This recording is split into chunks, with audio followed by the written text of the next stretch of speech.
Welcome to Burlap Teachers. Enjoy the video.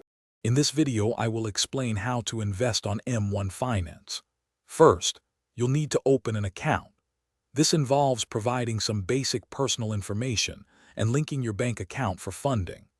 M1 Finance offers various account types, including individual brokerage accounts and retirement accounts like a Roth IRA. Selecting the right account is crucial for your financial goals, so consider your options carefully before proceeding to the next step.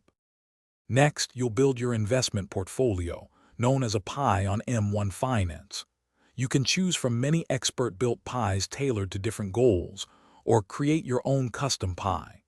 Each pie consists of various stocks and exchange-traded funds, or ETFs, as individual slices.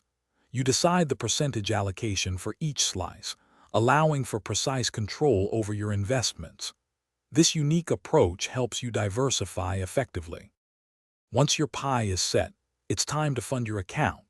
You'll need a minimum of $100 to begin investing. M1 Finance makes it simple to set up recurring deposits, allowing you to automate your investments effortlessly. This consistent approach helps you build wealth over time. A key feature is automatic rebalancing, ensuring your portfolio stays aligned with your target allocations without manual intervention. Finally, it's important to monitor your investments and make adjustments as needed. Regularly review your portfolio's performance to ensure it aligns with your financial objectives. As your goals change, you can easily adjust the allocations within your investment pies. When you need to access your funds, withdrawals are straightforward and usually processed within a few business days. M1 Finance provides tools to help you stay on track. Thanks for watching. Consider subscribing if this video helped you.